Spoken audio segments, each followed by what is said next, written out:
After taking out Arik and being rewarded with a used band-aid, because video games, the Kongs have nowhere left to go but to double back to where their adventure began. After a quick visit to Funky's, the game opens up, and the Kongs are free to explore the areas they find in any order they see fit. They can walk the new paths in any order they like, but they must be walked all the same. This is part 13 of Overthinking Donkey Kong Country 3. I think now's as good a time as any to talk about the inventory system. Like I mentioned before, Arik drops the band-aid. If you save the game, you'll notice this row of squares now contains that same band-aid. That's your inventory. I've always thought of it as similar to the trading side quests of those early Zelda games, though it isn't really like that at all. Some items are used to trade for banana birds, some are given to others in exchange for other items that will help you reach a cave, and some are used for parts for new vehicles. That's what the band-aid is for. With the band-aid, Funky can now build the hovercraft. I feel like the hovercraft is the main vehicle in the game. It's needed for the second quarter of the game, and it's the only vehicle to appear in promotional art. With the hovercraft, the Kongs can now travel over the rocky barriers that kept the motorboat confined to such a small area. To the west is a banana boat cave, Kong Cave, and to the north is the second act of the game. This area is home to Cottontop Cove and Mykonos, worlds 3 and 4, that can be played in whatever order you like. If you get halfway through one and get stuck, you can always bail and try the other one for a while. On top of that, there's Krematoa, the lost world of Donkey Kong Country 3. Travel in circles around the 4 large rocks to unlock it. Like the lost world of DKC2, you'll need 15 bonus coins to access each level, but unlike in DKC2, you have to play through them in their intended order. This is all stuff we'll get into later. We can also meet some new bears. Blunder in Blunder's booth west of Kremwood Forest,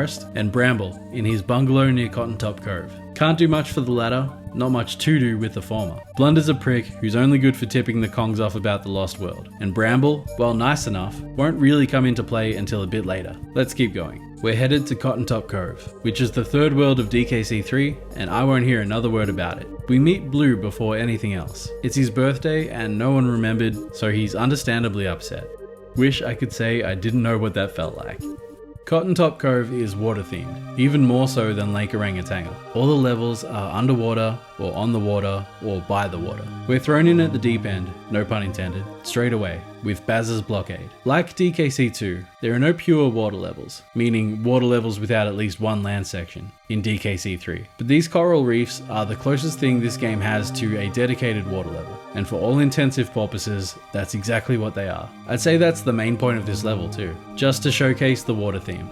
There's a bit more going on here than in, say, Coral Capers of the original DKC, but that doesn't mean it's better. I personally like the visuals more, but both in visuals and music, there's a hostile, uncomfortable ambience to the underwater levels that don't make them a welcome break from the usual gameplay. I certainly wouldn't go as far as to call them a chore, but they're strangely quite tense. Right away, we're introduced to Bazza the Barracuda, who is also the main gameplay obstacle here. Popping out of one opening and into another, he forms a sort of barrier across various points of the level. Some are fairly simple, some require your timing to be a bit more on point. Sometimes there's multiple barriers, with staggered flows, so you've got to go fast, but not too fast, between them. Sometimes you're entering a confined space, keeping tight behind Bazza as he travels to another part of the map. It's a simple concept, not too hard to overcome, but difficult enough to provide a challenge. This level's definitely a win, in my book. On Guard makes an appearance towards the end, but there isn't much left of the level by that point. After reaching the end, you come out in a cave. I really dig this tile set, even though it doesn't have a whole lot going on. I think this is the first level so far to have multiple tile sets. Not that that means anything.